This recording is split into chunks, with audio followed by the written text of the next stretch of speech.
Proper hand hygiene, donning and doffing of personal protective equipment. Let's start.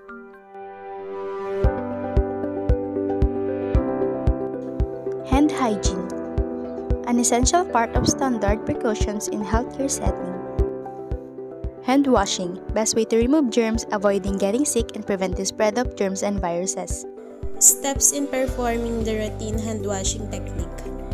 Stand a few inches from the sink to avoid contamination. Turn on the faucet and place hand under the running water. Use soap and work up lather to ensure that hand surfaces are rich. Scrub for at least 15 seconds. Rub your hand palm to palm.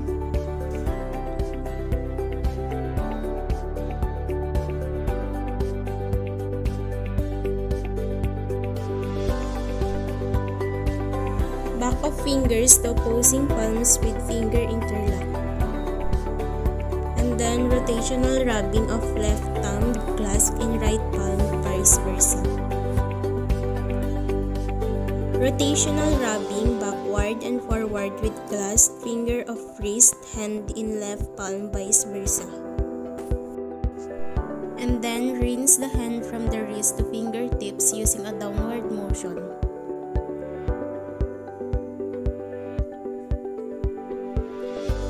Then dry your hand thoroughly with a clean paper towel.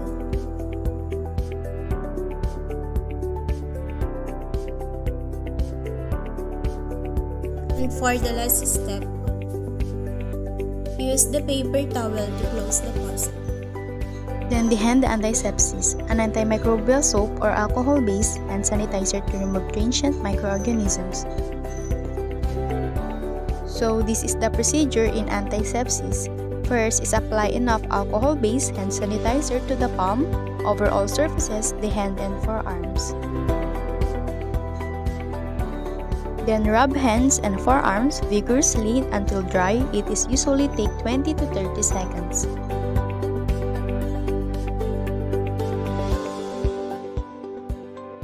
So that's it. Wait until it dries.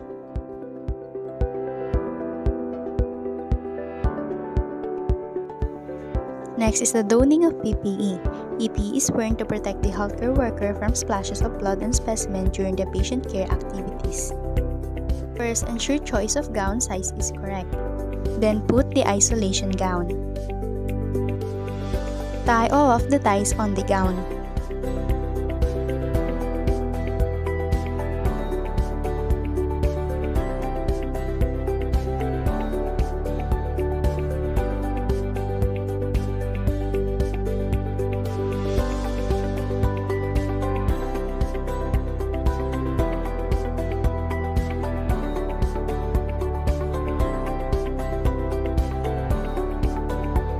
Then next is put on the head cover.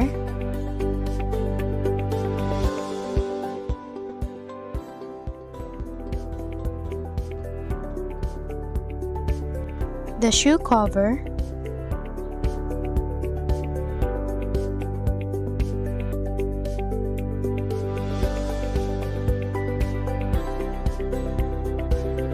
And the N95 face mask. Mask tie should be secured appropriately around your ears and fit flexible to the nose bridge. Then put on gloves. Extend to cover wrist of isolation gown.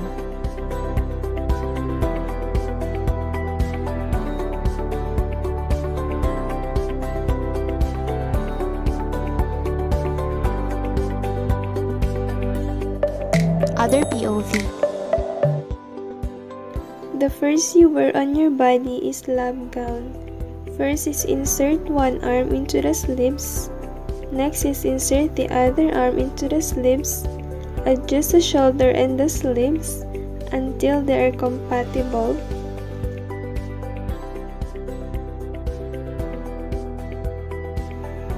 Then close the front of the gown.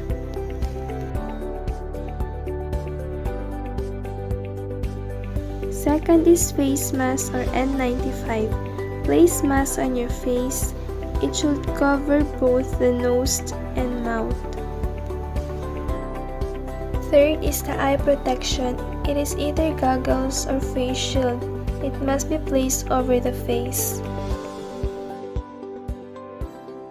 And the last is gloves. First is select the appropriately sized gloves touching only a restricted surfaces. Hold the wrist and open with one hand and ease the fingers on the other inside.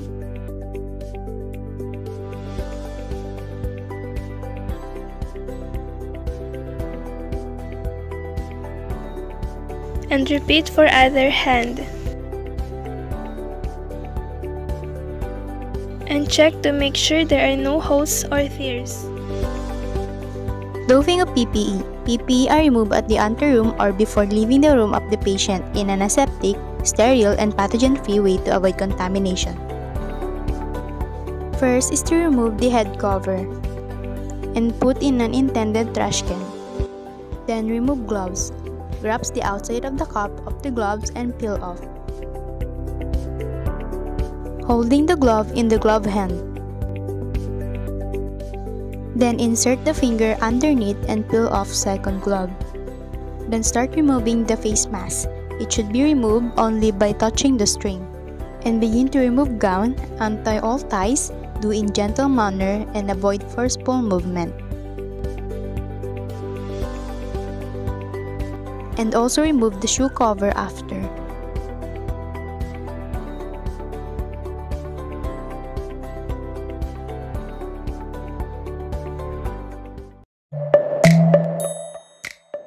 The first PPE while doffing is gloves. Grasp the gloves in the wrist area, peel the glove away from your body, turn it inside out.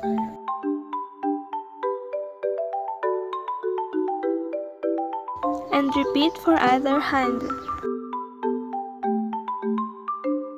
And dispose the gloves safely. Second is lab gown.